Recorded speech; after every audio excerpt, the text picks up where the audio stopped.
नमस्कार, जय हिंद दोस्तों बिहार दरोगा देखेंगे तो नई किताब आपका जो है मार्केट में लॉन्च किया गया है, रुटेरिया बिहार एसआई। आप यहाँ पे देख सकते हैं ये किताब दोस्तों मार्केट में अवेलेबल है। आप सब लोग चाहें तो किताब मार्केट से बाई कर सकते हैं। देखिए जो किताब निकाला गया है बिहार दरोगा, ये आपका प्रारंभिक परीक्षा का 2025 का बुक है और ये आपका वॉल्यूम 1 बुक निकाला गया, यानी वॉल्यूम 1 आपका सीरीज है। इसमें देखेंगे सेटों की संख्या की बात करते हैं तो आपका 15 मॉडल प्रैक्टिस सेट दिया गया है। पूर्णतः देखेंगे तो आपका सिलेबस पर ये किताब दोस्तों आपका आधारित है, जो आपका रिसेंट एग्जाम हुआ था 1275 वाला, ठीक है। और इसमें देखेंगे तो हमने जो है 2 सेट आपका ऑलरेडी अपलोड भी कर दिया है। इसमें देखेंगे तो हमने देखिए सेट नंबर 1 और 2 अपलोड कर दिया है। आज हम देखने वाले हैं सेट नंबर 3। क्वेश्चन बहुत ही बेहतरीन है और हर एक क्वेश्चन का हम जो है डिस्कशन करने का प्रयास करेंगे। और इसके 2 सेट आप नहीं देखे हैं तो देखिए, अब मैंने जो है पूरा प्रॉपर तरीके से रुटेरिया बिहार दरोगा प्लेलिस्ट बना दिया है। आप जाकर के जो है 2 सेट आप विजिट कर सकते हैं। तो चलिए वीडियो को दोस्तों, ये रहा आपका सेट नंबर 3। इसके पहले का हमने 2 सेट ऑलरेडी अपलोड कर दिया है। आप उसको नहीं देखें तो जाइए देखिए, प्लेलिस्ट चेक कीजिए, वहाँ से आपको जो है सारा सेट मिल जाएगा। तो चलिए वीडियो को शुरू करते हैं। पहला हमारा प्रश्न क्या है देखेंगे। देखिए पहला प्रश्न है कि वर्ष 1955 में गठित करवे समिति का जो संबंध है, संबंध निम्न में से किससे है। देखिए करवे समिति का संबंध देखेंगे दोस्तों तो इसका आंसर हो जाएगा लघु उद्योग से है। ऑप्शन नंबर बी होगा लघु उद्योग, ठीक है। तो आप इसको अच्छे से याद रखिएगा। और इस समिति ने इस बात की संभावना पर विचार किया कि है ना, संभावना पर विचार किया कि ग्राम विकास को प्रोत्साहित करने के लिए लघु उद्योग का जो है प्रयोग किया है, ठीक है। तो ऑप्शन नंबर आपका बी होगा। स्वतंत्रता के समय देश की लगभग कितनी प्रतिशत जनसंख्या जो है कृषि पर निर्भर थी, बताइए कितनी थी। तो आपको हो जाएगा 75% जो है सही आंसर हो जाएगा। ऑप्शन नंबर सी होगा 75%। भारत में सामाजिक बैंकिंग सेवा की शुरुआत किस वर्ष में प्रारंभ किया गया था। तो कौन से वर्ष में आपका प्रारंभ किया गया था, तो ये किया गया था 1969 में किया गया था। ऑप्शन नंबर बी होगा 1969 में, ठीक है, याद रखिएगा। अब इसको समझिएगा दोस्तों सही तरीके से। देखिए सामाजिक बैंकिंग का मुख्य उद्देश्य वित्तीय समावेशन, सामाजिक न्याय और पर्यावरण संरक्षण को बढ़ावा देना है। भारत के पशुपालन में सर्वाधिक आय किसका है।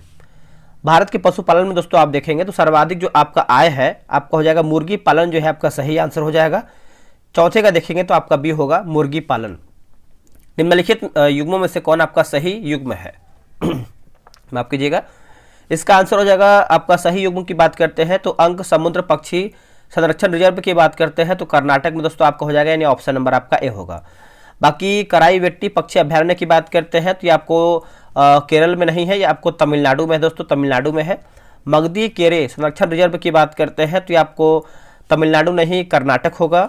और होकेरा आर्द्रभूमि की बात करते हैं तो आपको पंजाब में नहीं, आपको जम्मू कश्मीर में देखने को मिलेगा। सचिन तेंदुलकर को किस वर्ष भारत के सर्वोच्च नागरिक सम्मान भारत रत्न से जो है आपका सम्मानित किया गया था। तो इसका आंसर हो जाएगा 2014 जो है आपका सही आंसर हो जाएगा 2014, ठीक है। मदन मोहन मालवीय की बात करते हैं तो 2015 हो जाएगा, 2015। और अटल बिहारी वाजपेयी की बात करते हैं तो इनको भी 2015 में दिया गया था, ठीक है। लता मंगेशकर की बात करते हैं तो उनको जो है 2001 में भारत रत्न दोस्तों जो है दिया गया था। उर्दू भाषा के लिए प्रथम ज्ञानपीठ पुरस्कार विजेता जो है निम्न में से कौन है। तो प्रथम की बात करते हैं तो आपका ऑप्शन नंबर ए हो जाएगा फिराक गोरखपुरी जो है सही आंसर हो जाएगा, फिराक गोरखपुरी। इन्हें यह सम्मान इनकी पुस्तक गुल ए नगमा की रचना हेतु जो है दिया गया था, गुल ए नगमा की रचना के लिए दिया गया था। अगला कि होलकर ट्रॉफी का संबंध जो है निम्न में से किस खेल से है, होलकर ट्रॉफी। तो ये आप देखेंगे तो 8 का ऑप्शन नंबर सी हो जाएगा, ब्रिज जो है आपका सही आंसर हो जाएगा, ब्रिज। थोड़ा सा इसको याद रखिएगा, जिससे देखेंगे तो एक आप आता है राइडर कप। राइडर कप की बात करते हैं तो आपका गोल्फ से हो जाएगा। और मार्डेका कप की बात करते हैं तो फुटबॉल से हो जाएगा। और एक आपका आता है दोस्तों आपका नारंग कप। नारंग कप की बात करते हैं तो ये आपका बैडमिंटन से संबंधित हो जाएगा। प्रसिद्ध भजन सोपारी का संबंध किस वाद्य यंत्र से है, किस वाद्य यंत्र से है दोस्तों। तो देखिए इसका आंसर आप देखेंगे तो आपका संतूर से हो जाएगा। ऑप्शन नंबर आपका ए हो जाएगा, संतूर। अब एक आपका ये प्रश्न आता है सितार से कौन कौन संबंधित। सितार की बात करते हैं जो फेमस है, जो कि एग्जाम में आपका पूछ सकता है, पंडित रविशंकर हो जाएंगे। उसके बाद तबला की बात करते हैं तो जाकिर हुसैन हो जाएंगे।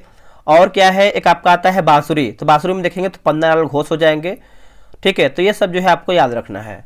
अगला प्रश्न है कि पाखुपीला लोक नृत्य का संबंध किस राज्य से है, पाखुपीला। तो दोस्तों ये आपको देखने को मिलता है मिजोरम से। ऑप्शन नंबर बी होगा मिजोरम, ठीक है। और यहाँ पर दोस्तों देखेंगे तो एक आपका प्रश्न आता है कि पांडवानी है ना, पंडवानी डागला, ये आपका छत्तीसगढ़ हो जाएगा। और फुंदी राजस्थान हो जाएगा। मुखौटा युद्ध की बात करते हैं तो आपका अरुणाचल प्रदेश हो जाएगा। मौर्य काल में एग्रोनोमी है ना, एग्रोनोमोई अधिकारी किस क्षेत्र से संबंधित था? तो ये आपको हो जाएगा मार्ग निर्माण जो है सही आंसर हो जाएगा, मार्ग निर्माण। ठीक है, ऑप्शन नंबर देखेंगे तो आपका डी जो है सही होगा।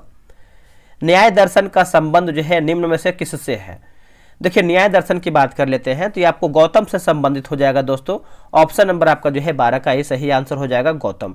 देखिए न्याय दर्शन में 16 पदार्थों तथा तत्वों का जो है अस्तित्व स्वीकार किया गया है। निम्न में से किस सुल्तान ने सिकंदर सानी की उपाधि जो है धारण किया था? सिकंदर सानी, इसका आंसर हो जाएगा अलाउद्दीन खिलजी जो है सही उत्तर हो जाएगा। ऑप्शन नंबर आपका ये होगा अलाउद्दीन खिलजी। इसने जो है सिकंदर द्वितीय सानी की उपाधि जो है धारण किया था। इसने संपूर्ण विश्व को जीतने की अभिलाषा के साथ नया धर्म चलाने की जो है कोशिश किया था। प्रसिद्ध तेलुगु कवि श्रीनाथ किसके दरबार में रहते थे? तो किसके दरबार में रहते थे? तो ये आंसर हो जाएगा देवराय द्वितीय जो है सही आंसर हो जाएगा। ऑप्शन नंबर सी होगा देवराय द्वितीय। ठीक है, तो आप याद रखिएगा। निम्न में से किसने बाबर को सर ए पुल के युद्ध में जो है पराजित किया था? तो इसका उत्तर हो जाएगा सेवानी खां जो है सही उत्तर हो जाएगा, सेवानी खां। ठीक है, तो याद रखिएगा दोस्तों। बिहार दरोगा देखेंगे तो टेलीग्राम पे ग्रुप बनाया गया है, डेली बेसिस पे आपका 100 प्रश्न का सेट होता है। आप अभी तक ज्वाइन नहीं किए तो ज्वाइन हो जाइए। रहा व्हाट्सअप नंबर 8756546533। आप जो है बिहार दरोगा लिख करके मैसेज कीजिएगा, आपको प्रॉपर जानकारी मिल जाएगा। इलाहाबाद की संधि के बाद रॉबर्ट क्लाइव ने मुर्शिदाबाद का उप दीवान जो है किसे बनाया था?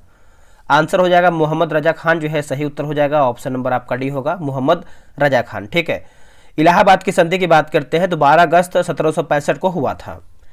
निम्न में से किसे स्थानीय स्वायत्त शासन का जो है जनक माना जाता है? तो ये मानते हैं दोस्तों रिपन को। लॉर्ड रिपन जो है सही आंसर हो जाएगा, लॉर्ड रिपन। भारतीय भाषा में 1857 के विप्लव के कारणों पर लिखने वाला प्रथम भारतीय कौन था?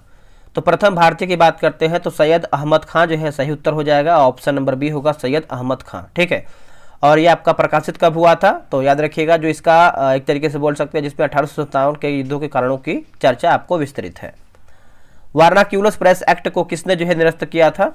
ये देखिए बेहतरीन प्रश्न है। तो किसने निरस्त किया था? तो लॉर्ड लिटन ने दोस्तों आपका निरस्त किया था। ऑप्शन नंबर बी होगा लॉर्ड रिपन ने। देखिए लॉर्ड रिपन ने 1882 में वारनाक्यूलस प्रेस एक्ट अर्थात देसी भाषा प्रेस अधिनियम को दोस्तों जो है आपका निरस्त किया था। ठीक है, तो यहाँ पर देखिए मिस्टेक हुआ है, लॉर्ड रिपन होगा।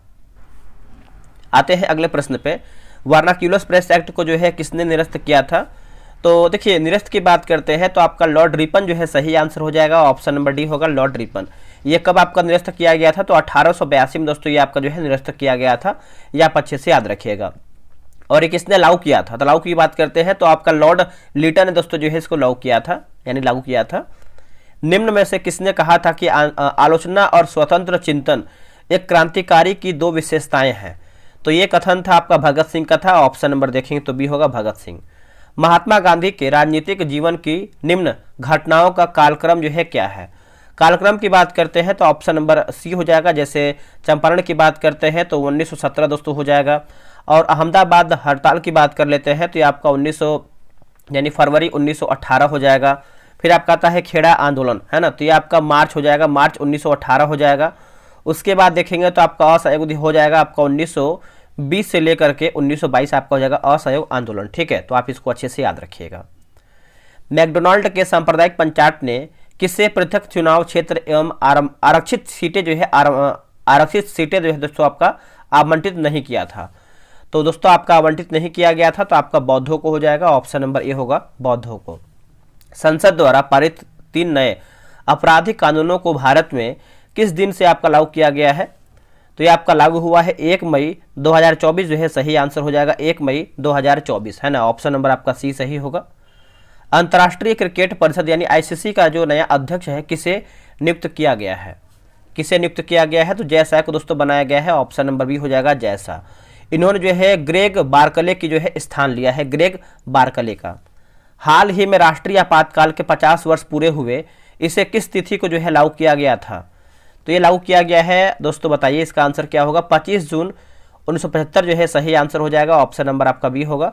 देखिए 49वां जो आपका संविधान संशोधन हुआ था और जिसे 49वां संविधान संशोधन अधिनियम 1972 द्वारा आंतरिक अशांति के आधार को सशस्त्र विद्रोह द्वारा जो है आपका प्रतिस्थापित कर दिया गया। विश्व आर्थिक मंच द्वारा जारी वैश्विक लैंगिक अंतराल सूचकांक 2024 में भारत भारत की रैंकिंग क्या है? तो ये आपका 129 जो है रैंकिंग हो जाएगा। ऑप्शन नंबर सी होगा 129। ठीक है, तो आप याद रखिएगा। और शीर्ष देश की बात करते हैं तो शीर्ष देश पे आपका हो जाएगा आइसलैंड, सेकंड पे आपका हो जाएगा फिनलैंड और थर्ड पे आपका हो जाएगा नॉर्वे।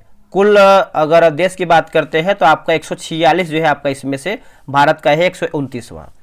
हाल ही में किस भारतीय को राष्ट्रमंडल लघु कथा राष्ट्रमंडल लघु कथा पुरस्कार जो है दिया गया है? तो आंसर हो जाएगा संजना ठाकुर जो है सही उत्तर हो जाएगा।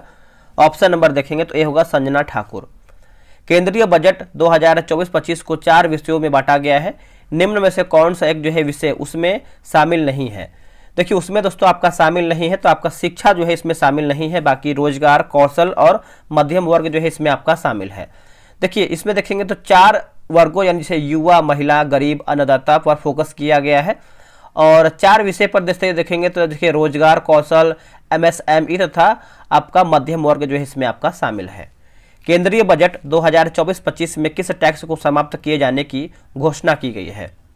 तो ये कौन सा टैक्स है? तो एंजल टैक्स दोस्तों आपका हो जाएगा। ऑप्शन नंबर बी होगा एंजल टैक्स।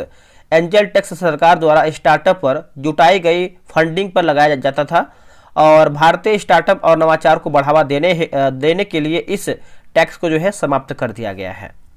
हाल ही में उड़ीसा तथा बंगाल के तटीय क्षेत्र को प्रभावित करने वाला चक्रवात दाना का नामकरण जो है किस देश द्वारा जो है किया गया है? तो दोस्तों ये किया गया है कतर के द्वारा। ऑप्शन नंबर बी होगा कतर। ठीक है, याद रखिएगा। अंतर्राष्ट्रीय योग दिवस 2024 का थीम क्या था? देखिए थीम की बात करते हैं तो आपका स्वयं और समाज के लिए योग, स्वयं और समाज के लिए योग। ऑप्शन नंबर देखेंगे 31 का, तो आपका डी जो है सही होगा, डी जो है आपका सही होगा।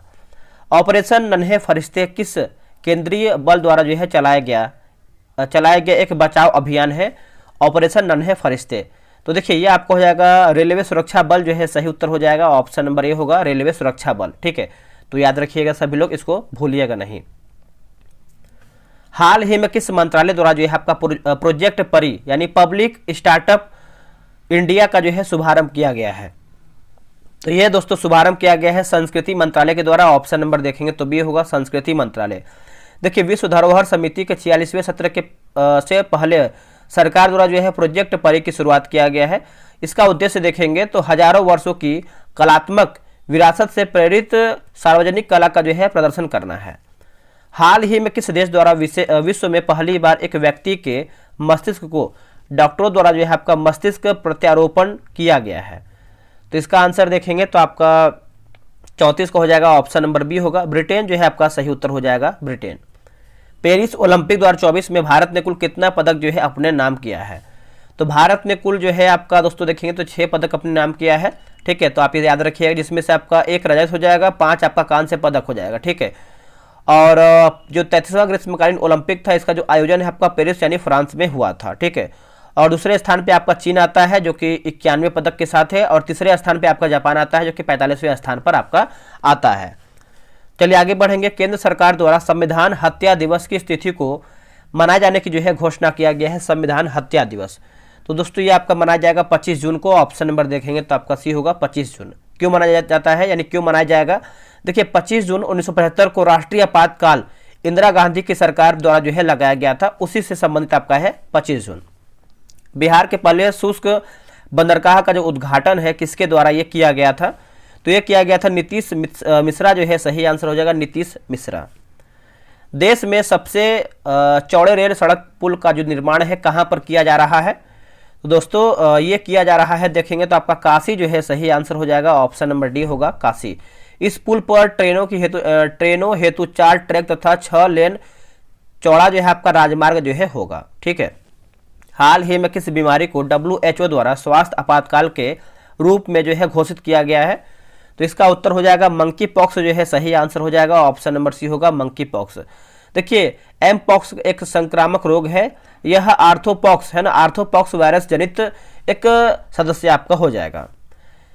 2024 T20 विश्व कप में प्लेयर ऑफ द टूर्नामेंट किसे जो है घोषित किया गया है? तो ये किया गया है जसप्रीत बुमराह को बनाया गया है प्लेयर ऑफ द टूर्नामेंट। ठीक है, तो ऑप्शन नंबर देखेंगे तो आपका ये सही होगा। केंद्र सरकार द्वारा स्टार्टअप यानी स्मार्ट सिटी मिशन योजना की समय सीमा को कब तक के लिए जो है बढ़ा दिया गया है? तो ये बढ़ा दिया गया है 2025 तक, मार्च 2025 तक। ऑप्शन नंबर देखेंगे तो आपका सी होगा मार्च 2025 तक। हाल ही में कुल कितनी महिलाओं को वर्ष 2025 का पद्म पुरस्कार देने की घोषणा की गई है? तो 23 व्यक्तियों को। ऑप्शन नंबर आपका 3 सी हो जाएगा। गुरु दक्षिणा शब्द में कौन सा समास आता है? तो गुरु दक्षिणा शब्द में देखेंगे तो ये आपका तत्पुरुष समास आता है। ऑप्शन नंबर सी होगा दोस्तों, तत्पुरुष समास इसमें आपका शामिल है। भाषा की इकाई यानी भाषा की सबसे छोटी इकाई को छोटी इकाई निम्न में से क्या है? देखिए सबसे छोटी इकाई को दोस्तों आप देखेंगे तो उसको जो है हम वर्ण कहते हैं। क्या हो जाएगा? वर्ण, यानी ऑप्शन नंबर बी। अत्यावश्यक किस संधि का उदाहरण है? यानी देखेंगे तो यह के पहले आपका आधा त लगा है तो इसका आंसर हो जाएगा यण संधि है। ऑप्शन नंबर आपका ए हो जाएगा दोस्तों, यण संधि। ठीक है, तो आप इसको अच्छे से याद रखिएगा। अंधे के हाथ में बटेर लगना मुहावरे का अर्थ क्या है? तो मुहावरे का अर्थ देखेंगे तो बिना परिश्रम के सफलता मिलना, बिना परिश्रम के सफलता मिलना। ऑप्शन नंबर डी होगा। निम्नलिखित वाक्यों में से किसमें अकर्मक क्रिया जो है प्रयुक्त है? देखिए अकर्मक क्रिया की बात कर लेते हैं तो देखिए इसका आंसर हो जाएगा ऑप्शन नंबर दोस्तों आप देखेंगे तो सी हो जाएगा, शिशु सो रहा है, शिशु सो रहा है। Option number C. अगला है दोस्तों आपका बोला कि एस्टैक्सी है ना, एस्टैक्सी शब्द का जो है सिनोनिम्स क्या होगा? तो इसका देखेंगे तो 48 का दोस्तों आपका सही आंसर हो जाएगा। ऑप्शन नंबर ए हो जाएगा, रेप्यूचर। और आपका रेप्च्योर जो है सही होगा। Select the correct transformation from indirect to direct. ठीक है, तो इसका आंसर आप 49 का देखेंगे तो ए हो जाएगा, he had I have, he said I have to work hard. Option number A सही होगा। आगे प्रश्न है फिल इन द ब्लैंक। देखिए since the key are with my mother I dash your money. तो इसका आंसर आप देखेंगे 50 का तो ऑप्शन नंबर आपका डी हो जाएगा, कैन नॉट लैंड जो है आपका सही उत्तर हो जाएगा। अगला प्रश्न है निम्नलिखित में से किस चार्टर अधिनियम द्वारा नियंत्रण बोर्ड के सदस्यों तथा कर्मचारियों के वेतनादि को भारतीय राजस्व में जो है देने की व्यवस्था किया गया है? तो इसका आंसर देखेंगे तो 1793 के चार्टर अधिनियम जो है आपका सही आंसर हो जाएगा। आप इसको अच्छे से याद रखिएगा। अब यहाँ देखेंगे तो 1813 का चार्टर एक्ट दिया गया है। तो कंपनी के अधिकार पत्र को जो है 20 वर्षों के लिए दोस्तों बढ़ा दिया गया था। और 1833 का चार्टर एक्ट भी दिया गया है। तो देखिए विविध परामर्श हेतु गवर्नर जनरल की परिषद में विधि सदस्य के रूप में जो है चौथा जो आपका सदस्य है उसको जो है शामिल किया गया था। थोड़ा देखिए क्या है कि बगल में सरस्वती पूजा हो रहा है और उसमें देखिए साउंड का बहुत ज़्यादा इशू है, क्योंकि आपको पता है बगल में अगर हो रहा है तो बहुत ज़्यादा गाना बजाना होगा ही। तो उसको देखिए अभी बंद करवा के आए हैं। और वीडियो आपको टाइम से देना है, क्योंकि आधा घंटे 1 घंटे का टाइम मिला है, तो उसी में हमको जो है फास्ट करवाना है ताकि वीडियो भी बन जाए प्लस आपका उनका जो भी है साउंड वगैरह उनका होता रहे। भारतीय संविधान में 12वीं अनुसूची को किस संविधान संशोधन द्वारा जो है आपका जोड़ा गया है? तो 74वां संविधान संशोधन। ऑप्शन नंबर देखेंगे तो आपका दोस्तों सी जो है सही आंसर हो जाएगा, 74वां संविधान संशोधन। ठीक है, और ये हुआ था आपका 1992 में आपका ये हुआ था। फ्रांस की सरकार ने अपनी सभी बस्तियां पौंडीचेरी, चंद्रनगर, यनम और केरिकल को भारत को कब जो है सौंपा था? ये कब सौंपा था? तो ये आपका नवंबर में सौंपा था, 1954 में सौंपा था। ऑप्शन नंबर सी होगा, नवंबर 1954 में। नेक्स्ट प्रश्न है निम्नलिखित में से कौन मौलिक कर्तव्य नहीं है? बताइए इनमें से दोस्तों आपका कौन मौलिक कर्तव्य नहीं है? तो राष्ट्रीय महत्व के स्मारकों, स्थानों व वस्तुओं का संरक्षण, ये गलत हो जाएगा। बाकी सार्वजनिक संपत्ति को सुरक्षित रखना, देश की रक्षा करना, भारत की संप्रभुता, एकता और अखंडता को जो है सुनिश्चित करना। ठीक है, तो आप इसको अच्छे से याद रखिएगा। निम्नलिखित में से कौन सा कथन सत्य है, यानी हमारा सही क्या है? देखिए सही दोस्तों देखेंगे तो ऑप्शन नंबर डी, इनमें से सब सही है। जैसे राज्यसभा की जो संरचना है अनुच्छेद 80 में है। राज्यसभा का जो सभापति एवं उपसभापति की बात करते हैं तो अनुच्छेद 89 में हो जाएगा। जब राज्यसभा के सभापति या उपसभापति को पद से हटाने का संकल्प विचाराधीन हो तो वह पीठासीन नहीं होगा, अनुच्छेद 92 में है। ठीक है, तो आप याद रखिएगा। सबसे कम मतदाता वाले लोकसभा क्षेत्र निम्नलिखित में से कौन सा है? तो देखिए सबसे कम देखेंगे तो आपका लक्षद्वीप को हो जाएगा। ऑप्शन नंबर आपका बी होगा, लक्षद्वीप।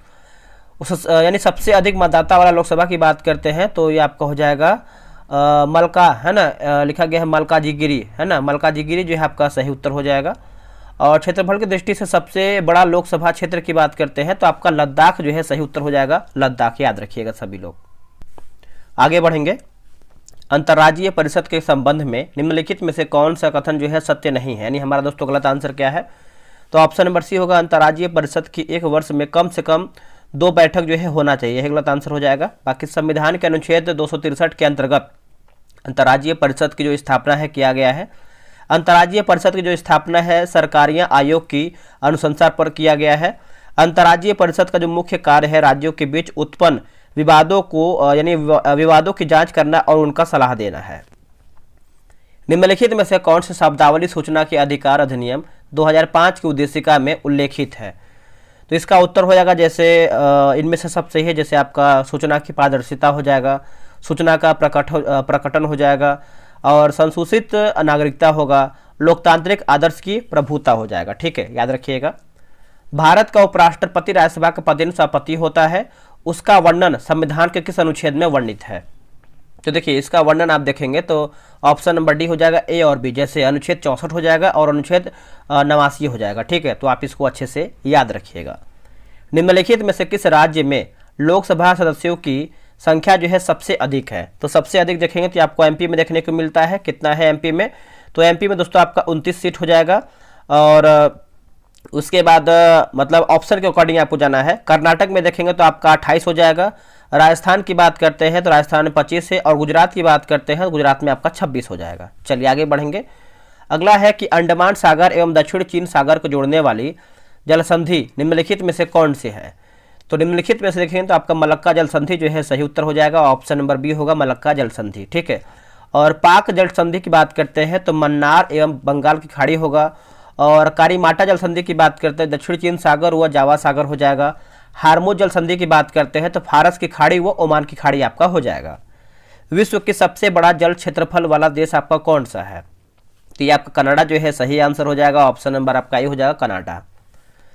पृथ्वी पर शीतोष्ण कटिबंधीय क्षेत्र कितने डिग्री अक्षांशों के बीच का जो है क्षेत्र कहलाता है, तो देखिए आपका 45 डिग्री से 66 डिग्री तक उत्तरी और दक्षिणी अक्षांशों के बीच जो है आपका सही उत्तर हो जाएगा। 63 का देखेंगे तो आपका बी राइट आंसर होगा। सौरमंडल का सबसे हल्का ग्रह कौन सा है, देखिए सौरमंडल का सबसे हल्का ग्रह देखेंगे तो ये आपका बुध हो जाएगा और सबसे छोटा भी ग्रह आपका यही होता है और यह सूर्य का सबसे नजदीकी ग्रह आपका माना जाता है। यह सूर्य निकलने के 2 घंटे बाद जो है दिखाई देता है। इसके पास दोस्तों आपका कोई भी उपग्रह नहीं है। ठीक है, और चलिए आगे बढ़ेंगे। अगला हमारा प्रश्न है कि विश्व को कितने समय जोन में जो है विभाजित किया जा सकता है या फिर किया जाता है जोन में, तो आपका 24 जोन हो जाएगा दोस्तों, ऑप्शन नंबर डी होगा 24 जोन। ब्लैक फॉरेस्ट निम्नलिखित में से किस पर्वत का एक उदाहरण है, ब्लैक फॉरेस्ट, बताइए इसका आंसर क्या होगा, तो ये आपका हो जाएगा ब्लॉक पर्वत का हो जाएगा, ऑप्शन नंबर सी होगा ब्लॉक पर्वत। ठीक है, तो आप इसको अच्छे से याद रखिएगा। ब्लैक फॉरेस्ट जर्मनी में है। उसके बाद देखेंगे तो आपका आता है सॉल्ट रेंज, ये आपको पाकिस्तान में देखने को मिलता है कि आपका आता है वासजेज, ये आपका आता है फ्रांस में।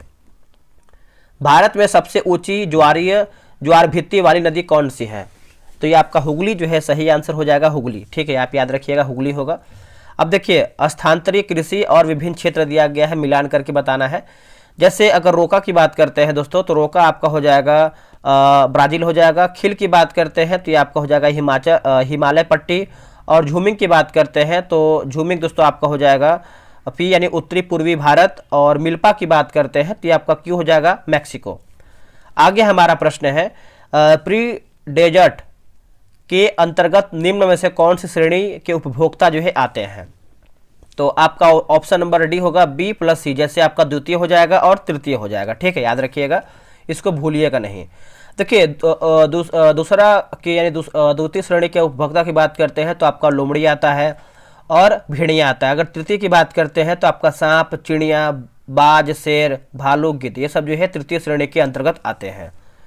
भारत में सबसे अधिक ऊंचाई पर स्थित राष्ट्रीय उद्यान कौन सा है, तो दोस्तों राष्ट्रीय उद्यान की बात करते हैं तो ये आपको आंसर जो है आपका बी हो जाएगा, हेमिस जो है सही आंसर हो जाएगा, हेमिस याद रखिएगा दोस्तों। इसका आंसर देखेंगे तो आपका हेमिस जो है सही उत्तर हो जाएगा, आप इसको अच्छे से याद रखिएगा। भारत में सबसे अधिक ऊंचाई पर स्थित राष्ट्रीय उद्यान हेमिस यानी लद्दाख के केंद्र शासित प्रदेश में पूर्वी भाग में स्थित है। यह भारत का सबसे बड़ा जो है आपका राष्ट्रीय उद्यान है, आप इसको अच्छे से याद रखिएगा। अब देखिए कार्बेट की बात करते हैं, यानी बांदीपुर की बात करते हैं तो कर्नाटक, जिम कार्बेट उत्तराखंड। किबुल लामजाओ बताइए कहाँ पर है? किबुल लामजाओ की बात करते हैं तो ये आपको मणिपुर में देखने को मिल जाता है। चलिए आगे बढ़ेंगे। अगला प्रश्न है कि कई बार प्रत्यारोपित पौधे नहीं उगते हैं क्योंकि ऑप्शन नंबर सी होगा अधिकांश बारीक जड़ें प्रत्यारोपित के दौरान जो है नष्ट हो जाती है। ऑप्शन नंबर जो है आपका 71 का सी सही होगा।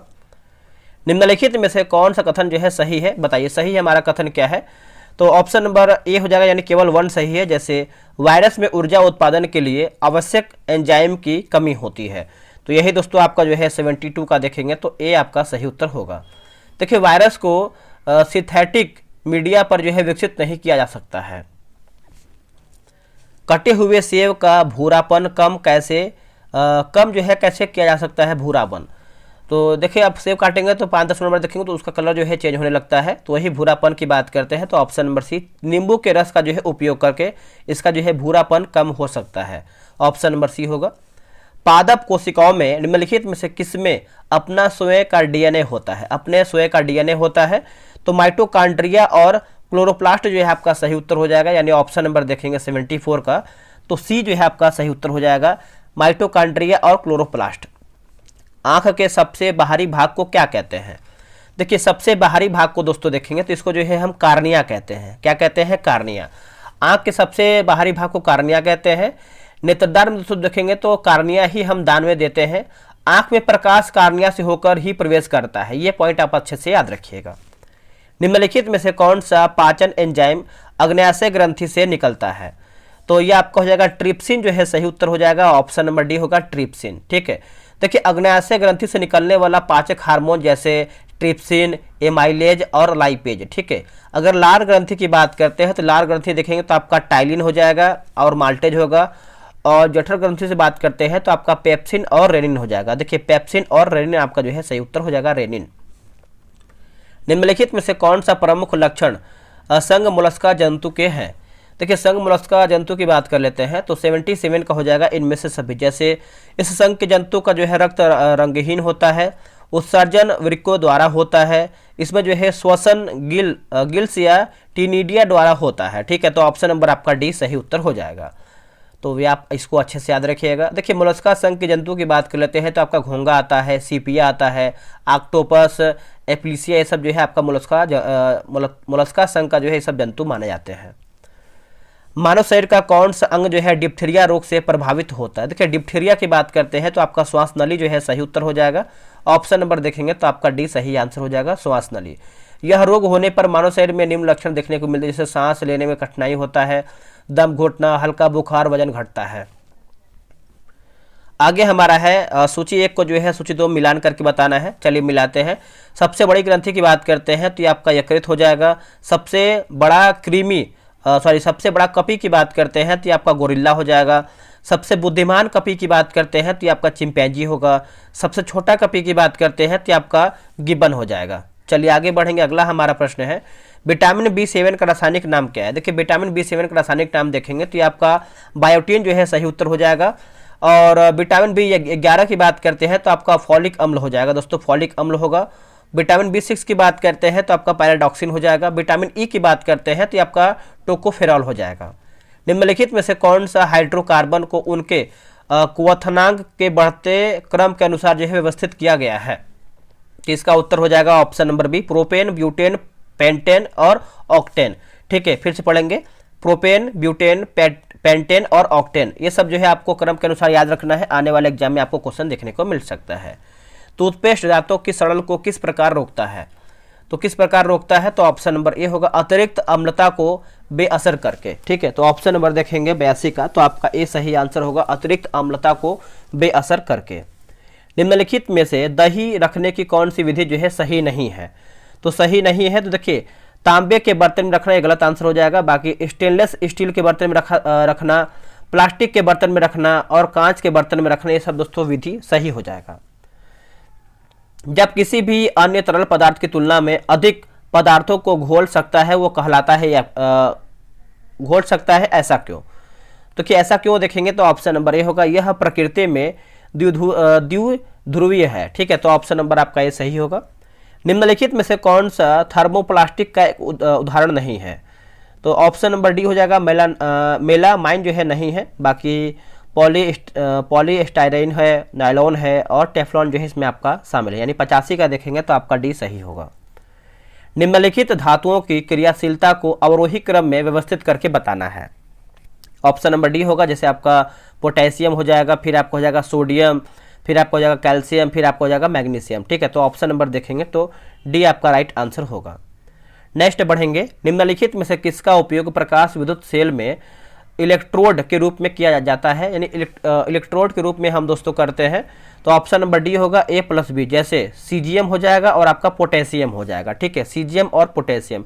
देखिए जियोलाइट का जो प्रयोग देखेंगे तो जल को मृदु बनाने में किया जाता है जियोलाइट, आप इसको अच्छे से याद रखिएगा। तरल नाइट्रोजन के बारे में निम्नलिखित कथनों पर विचार करके बताइए। तो ऑप्शन नंबर सी को, जैसे यह एक रंगहीन, गंधहीन और गैर संक्षारक, गैर ज्वलनशील और अत्यधिक ठंडा तरल है और इसे जो है सतह में फैलाते ही जो है गायब हो जाता है। तो ऑप्शन नंबर देखेंगे तो 88 का सी सही होगा। अगला कि एक सरल लोलक के आवर्तकाल और प्रभावी लंबाई के बीच का संबंध क्या है? तो संबंध देखेंगे तो ऑप्शन नंबर डी जो है आपका सही उत्तर हो जाएगा, ऑप्शन नंबर डी। अब यहाँ पर देखिए सूची 1 को सूची 2 में मिलान करके बताना है, चलिए मिला लेते हैं इसको हम। देखिए मायोपिया की बात करते हैं तो ये आपका अवतल लेंस हो जाएगा और हाइपरमेट्रोपिया ये आपका हो जाएगा दोस्तों उत्तल लेंस हो जाएगा। और प्रेस्बो या पिया की बात करते हैं तो ये आपका द्विफोकस हो जाएगा, द्विफोकल लेंस। और दृष्टि वैषमय की बात करते हैं तो बेलनाकार लेंस आपका हो जाएगा। जब सूर्य की रोशनी बारिश की बूंदों पर पड़ती है तो इंद्रधनुष बनता है या बनाता है, इसके लिए निम्नलिखित में से कौन सी भौतिक घटनाएं जो है जिम्मेदार हैं? तो ऑप्शन नंबर डी हो जाएगा इनमें से सभी, जैसे आपका परावर्तन होगा, अपवर्तन हो जाएगा और आंतरिक परावर्तन जो है, यानी तीनों आपका जो है सही उत्तर हो जाएगा। आप इसको अच्छे से याद रखिएगा। आगे बढ़ेंगे, निम्नलिखित कथनों पर विचार करके बताइए उपयुक्त में से कौन अल्बर्ट आइंस्टीन के सापेक्षता के समान सिद्धांत की भविष्यवाणी है जिनकी अक्सर मीडिया में चर्चा होती है? तो देखिए ऑप्शन नंबर देखेंगे तो डी, जैसे प्रकाश गुरुत्वाकर्षण से प्रभावित होता है, ब्रह्मांड लगातार फैल रहा है और पदार्थ अपने आसपास के स्पेस से टाइम को विकृत करता है। तो ऑप्शन नंबर देखेंगे 92 का, तो डी आपका जो है सही होगा। चलिए आते हैं अगले प्रश्न पे। बोला कि बॉल बेयरिंग का उपयोग साइकिल, कार आदि में किया जाता है, ऐसा क्यों? दोस्तों इसका उत्तर हो जाएगा ऑप्शन नंबर सी होगा, पहिए और धुरी के बीच संपर्क का प्रभावी क्षेत्र जो है कम हो जाता है। ऑप्शन नंबर जो है आपका 93 का सी जो है सही होगा। ठंडे कक्ष में रखे गए फल लंबे समय तक सुरक्षित रहते हैं, ऐसा क्यों, ऐसा किस लिए? देखिए श्वसन की दर जो है कम हो जाती है। ऑप्शन नंबर देखेंगे 94 का, तो सी सही होगा। निम्नलिखित में से कौन सा जो उपकरण है यांत्रिक ऊर्जा को ध्वनि ऊर्जा में जो है आपका रूपांतरण करता है? आंसर हो जाएगा सितार। दोस्तों आपका जो है सही उत्तर हो जाएगा सितार। देखिए माइक्रोफोन की बात करते हैं ध्वनि ऊर्जा को विद्युत ऊर्जा में, विद्युत मोटर की बात करते हैं तो विद्युत ऊर्जा को यांत्रिक ऊर्जा में, और एक आपका आता है डायनेमो यांत्रिक ऊर्जा को विद्युत ऊर्जा में हो जाएगा। इसके बाद देखेंगे तो आपका 5 क्वेश्चन जो है मैथ का दिया गया है, जो कि आपको ग्रुप ज्वाइन करना है, वहाँ से आपको ये सब बनाना है डिटेल में। और इसके बाद देखेंगे तो आपको देखिए डिस्कशन भी बहुत ही बेहतरीन तरीके से दिया गया है, एक एक क्वेश्चन का भर भर कर डिस्कशन है। ग्रुप ज्वाइन कीजिए, वहाँ पर इसको सेट बनाइए और अपने आप को बेहतरीन तरीके से तैयारी कीजिए बिहार दरोगा में। चलिए आज के लिए इतना ही, मिलता है एक नई वीडियो में, तब तक के लिए जय हिंद, जय भारत।